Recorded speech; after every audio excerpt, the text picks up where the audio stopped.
Hey guys, OddsAre here, bringing you guys my APA Academy draft analysis for the third draft of the season. If you guys didn't catch our previous video that went up, I believe it was the most recent one that went up, we did take over for a coach in the academy that did end up having to drop, which is unfortunate. Of course, I do wish him the best of luck going forward, but we were lucky enough to receive an offer to take over the team, which is really cool. And we played one game with the previous draft that he had, and we actually ended up spoilers if you haven't watched the game, 12 seconds. We actually ended up winning that game, which brought us to 4-4. So we are in the playoff contention if we do well, win the rest of our games, or win 3 out of 4, depending on how other people do. We can definitely sneak in with a lower seed, which is awesome actually. So definitely something to play for, at least two in these last 4 weeks right here. But if you guys didn't know, the Academy and the APA Main League, they're doing a different kind of format this year, in which you draft a new team basically every 4 weeks, and you play with those, and then as soon as that draft's over, you go on to the next one, etc, etc. You go weeks 1 through 4 with the first draft, 5 through 8 with the second, 9 through 12 with the third, and then if you do end up making playoffs, you can kind of make an all-star team based on the mods that you drafted in the past, which is really cool. It's really nice spin on things. So so this is going to be the final team that we use for this year, and then we'll make a playoff roster if we do end up doing well enough to make playoffs, which I am hoping we do. But yeah, so I did want to kind of go over the team that we end up getting for the final 4 games, because we are going to be using it for 4 games opposed to the first team that we got where we only used it once. But full disclaimer, I actually did not draft any Pokemon on this team besides the final 2 picks, and I will get to that then. However, I really like this team. I think BM did a great job in drafting and stuff like that. It's a team I'm actually really excited to use. It has some cool mons on it. Some mons that I'm both comfortable with, and a couple of mons that I've been dying to try. So that's always great, especially in an opportunity like this. But yeah, with that being said, let's jump in. I know, like I said, I only picked the last 2, so I got the last wheel, because BM actually originally got the wheel pick, the first pick of the overall in the draft, not even just the wheel pick. And it looks like he ended up going with Landorus, and Lando T is an absolutely amazing Pokemon. It's incredibly strong with base 145 attack. Nothing switches into this thing. Well, a few things do, but pretty much nothing switches into this thing. It's very versatile. You can run very bulky sets. You can run, it's a great choice Scarfer. It's great with setup. It has access to moves like, Swords Dance and Rock Polish for like double dance sets. It has access to bulk up, even Calm Mind if you're feeling, extra spicy, and it has pretty good special coverage as well. And its special attack stat, I want to say it's in the 90s. I don't remember off the top of my head, but it's not like, unusable. It's still pretty decent, especially if you get a boost behind it. Lando is great with the Z move, and this is a free Z Crystal League, so anything on our team can use a Z Crystal unless it's, our Mega or something like that. So Lando is a great recipient of that. Nothing's supposed to switch into a +2 Z Fly, or, a Continental Crush from Stone Edge, something like that. And Edgequake is obviously great coverage for everything. Also gets access to rocks, U-turn for momentum. Just an overall amazingly solid Pokemon. It has great natural bulk as well, and then access to the ability to intimidate definitely helps it on the physically defensive side, allowing it to set up on a lot more things than it normally would if it is a setup set that week, or just live an extra hit and throw off a Fat Earthquake or a Stone Edge, or pivot out with a U-turn, get up on rocks, something like that. So Lando is definitely an amazing Pokemon. There's a reason it's used so much in the OU tier and stuff like that, and it's basically on every team in the past 3 generations and stuff like that. But yeah, that's gonna be Lando. Next up, we ended up getting Starmie. So Starmie is a tier 1 in this league. I usually shy away from drafting Starmie because I personally think it's not really tier 1 worthy pick. But it's definitely a great Pokemon. It's one that I've always wanted to try. Whenever it's in tier 2, I always try and scoop it up, but people realize how good of a tier 2 it is, and they always scoop it up before I can, unfortunately. This gives us a very reliable Ice Resist for Lando, which is really cool. Water type with reliable recovery and recover. So that gives us a really nice thing to switch into, like Hidden Power Ices, Ice Beams, Ice Punches, stuff like that, and threaten it back with a very wide move pool. Starmie gets access, obviously, it stabs, Bolt Beam, I believe it gets access to, like, Signal Beam and a couple other moves. I'm forgetting off the top of my head, so I don't want to, like, ramble off and say it has something that doesn't, like Flamethrower or something. But definitely very good coverage. It is very fast and base 115 speed, so it does hit a very nice speed tier, allowing it to outpace those 110s, which are, you know, can be pretty terrifying offensively and stuff like that. Has access to two great abilities as well, in Natural Cure and Analytic. Natural Cure for more bulky sets, you know, we can come in and use it as a status absorber, and Analytic for more offensive sets, making switch-ins much less reliable, because obviously if they switch out their Pokemon, then they will be going second on the Analytic boosted like Hydro Pump or Ice Beam, and even if that's a resist, it's still going to hurt really, really bad. And I could definitely see something like Z-Starmie coming one week if I want to use like Electrium or something like that. So Starmie's a mon I'm really excited to use. It also gives us a great Rapid Spinner, and you'll see this team definitely really appreciates Rapid Spin, to say the least. We don't want to be defogging too much. But yeah, that's Starmie. So speaking of not wanting to defog away our hazards, we have Scolipede right here, and Scully is a mon that I absolutely love using. I think this thing is really, really good at, you know, you can be very, very creative with the prep, and it has access to speed boost, obviously, which is an amazing ability, just letting it outpace Scarfers and stuff like that, because it is relatively frail, and just having that nice speed control pretty much guaranteed is absolutely amazing. And has access to Baton Pass, which is great because in the APA we can pass speed. We cannot pass speed plus another stat. We can definitely pass speed to something, and passing speed in something like Lander's Tea is, and a couple other things on our team is pretty terrifying in all honesty. Those mons are a low speed for a certain reason, so if we can pass +2 into it, it's pretty terrifying in all honesty. It's a great sweeper with access to Swords Dance, some pretty decent move pool. Bug and Poison hits a good majority of mons, except for maybe like, you know, ground types definitely don't really care that much, but has access to Aqua Tail.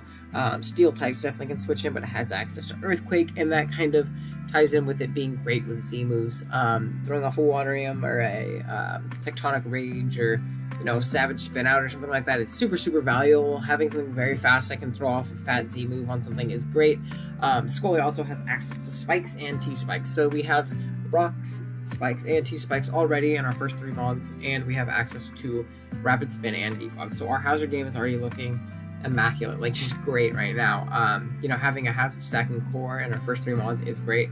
And then Scully has access to other niche stuff like the Sub Endeavor set is something I really like running to break down, you know, fatter mons to help out Lando and stuff like that. I think that set pairs really nicely if we end up going against like a Celesteela or a Skarmory or something like that, because they will likely be used to check Lando, as well as Scully, because they can stop them pretty reliably. But if we are like that Sub Endeavor set, we can get them down to, you know, 1% or potentially even knock them out or something like that, it'd be absolutely amazing. So yeah, that's going to be Scolipede right here. Definitely a fun mon to use. And then in the 4th round, we got Florges, and Florges is another mon I'm very comfortable with using. We have it in the NCP right now, and it's actually been putting in a decent amount of work for us. It's nothing flashy, and it's nothing like absolutely wild and prep-wise. You're not really going to throw anybody off with a Florges. It's going to pass Fat Wishes. It's going to be a nice cleric. It can defog in some weeks, and in some specific matchups, it can be Calm Mind. Very nice Spadef stat. Decently fast for a wall too, so you can, you know, outpace some slower walls and stuff like that. Not the greatest coverage, you know, not, you know, anything absolutely amazing, but it does the job it needs to get done. Like I said, it's great at passing wishes. It gives us another defogger.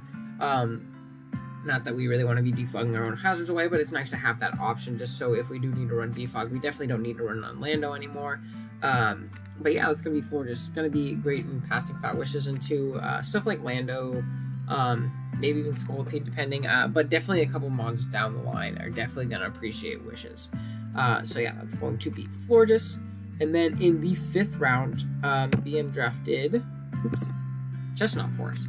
So Chestnut is another mon that I've used once or twice. It's pretty solid.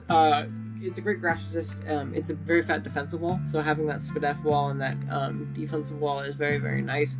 You know, and I do very much appreciate having a good solid ground resist.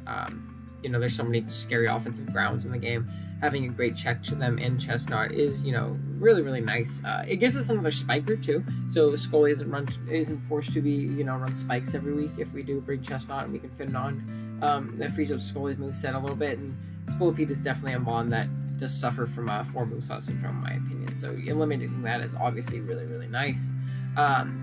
Another, you know, cool set it can potentially run is like Sub Salac Belly Drum. I've seen it definitely put in a lot of work in some matchups, so it's a great set to catch people off guard, and, you know, throw off some +6 Drain Punches and Seed Bombs would be, you know, great, amazing.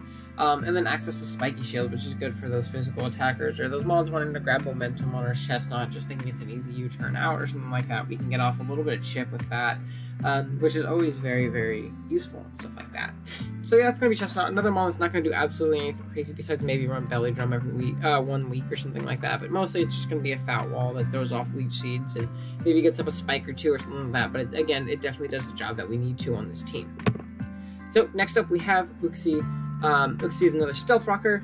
It's stupid fat, and it absolutely loves wish support from forages. It doesn't have any form of reliable recovery other than rest. We could potentially run like a rest talk set, but Uxie is another mod that definitely appreciates having all 4 move slots for, you know, rocks and U-turn and psychic, foul play, thunder wave, which kind of shows its great utility as well.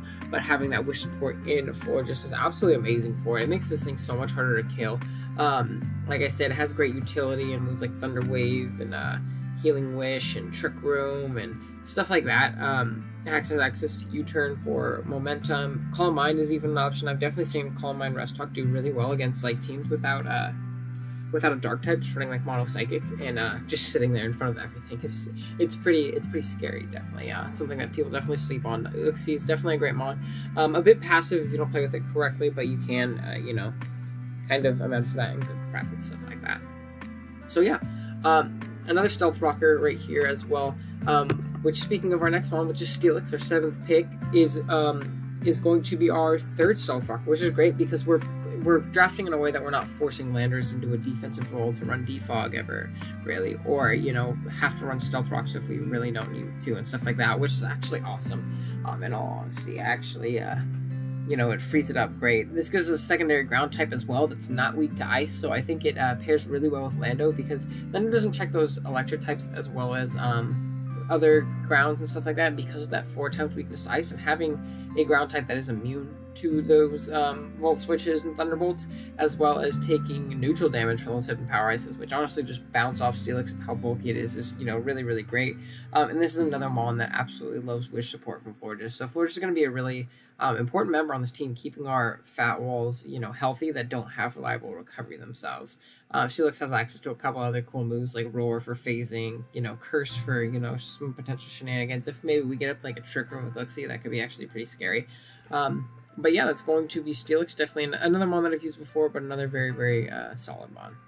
So next up, in our 8th round pick, we ended up picking up Druddigon. So this is a dragon type that I have not used before, actually, but it does complete our Dragon Fairy Steel Core, gives us another Stealth Rocker, which is pretty crazy. Our team has so much hazard support, it's absolutely insane. Pretty much everything on our team offers something in the hazard game at, you know, in some way. It can be very, very good offensively with, you know, it's pretty high attack stat as well as pretty decent coverage and access to stuff like Gunk Shot for the fairies and stuff like that, as well as very good defensively. It has 3 great abilities in Rough Skin, so Rough Skin Rocky Helmet is definitely a very viable set on Druddigon to punish, you know, momentum and physical attackers and stuff like that. Has access to Mold Breaker, so it guarantees gets off those stealth rocks, and has access to Sheer Force just to hit like an absolute truck. Be, you know, a slow wall breaker, in all honesty, if we can get in on the right things and, you know, if it has the right matchups. Like I said, it gives us another stealth rocker. It also has access to Glare, which is great speed control for our team as well, because while we do have Starmie, which is pretty fast at 115, and Scolipede, who's above 110 as well, Scully needs a boost, and Starmie is not going to outspeed those, you know, super fast models like 120 or something like that. So eating a hit and potentially getting off a Glare for something like Landorus is absolutely amazing. For our team, in all honesty. I can definitely see Glare helping us out a lot. But yeah, that's going to be Druddigon, definitely a solid member on the team. And then with our 9th round pick, we picked up on our last free pick in Lycanroc Dusk. So Lycanroc Dusk is another pretty fast mon. I believe it's at 110. I could be wrong. I don't think it's above 110. I think that's Lycanroc Midday that it is. It has a great priority access in like a Stab Cell Rock, definitely to pick off those, you know, like fast flying types and stuff like that. It has access to Swords Dance, which can definitely make it a very scary sweeper with, you know, access to that priority in a Cell Rock, and, you know, a pretty nice attack stat with that Tough Claws ability and stuff like that. It's a great mon with Z moves, you know, Splintered Storm Shards, running like maybe Groundium or Fire him for those for those steel types and stuff like that. And it's another mon with Stealth Rocks, which is pretty funny. So that's another mon that contributes to the hazard game in some way, which is obviously great. And yeah, next up we have our 9th pick, which is our tier 5 in Rapidash. This is the only mon on our team that doesn't contribute to hazards in any way, actually. But it does give us a pretty good middling speed tier at 105, and kind of bridging that gap between our base 100s and our base 110 in Lycanroc. Man, I just talked about one. It gives us a fire type as well, so we complete our fire, water, grass core, which isn't necessarily super important.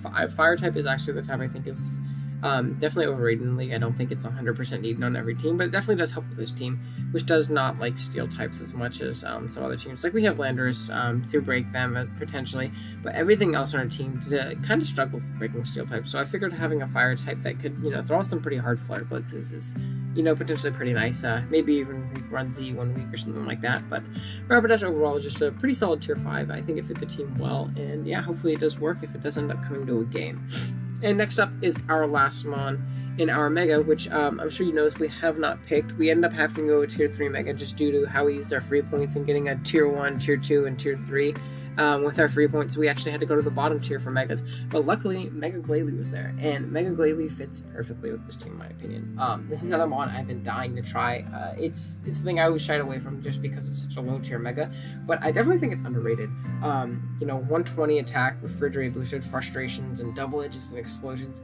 Hit like an absolute truck. It has access to Earthquake to hit those steel types too. That would be able to switch on Life Stab. Has access to spikes, so it's more hazards for us, which is great. It's pretty good mixed as well. It has 120 each of its attack stats, so we can use both to our advantage. It loves the idea of speed pass, only base 100 speed, but potentially passing +2 into this thing with Scolipede. And if everything's weakened enough, this thing honestly can just win, because just those refrigerated boosted attacks just do so much damage. It's pretty insane. And it also loves hazards. Putting those mons that outspeed it are potentially a little bit frailer in range of like an Ice Shard or something like that is absolutely great for this thing. Definitely appreciates it. I love like sub 3 attacks, Glalie. Freeze Dry is another really cool move it gets for those water types that would potentially switch in really well to it. Gives you super effective coverage for that.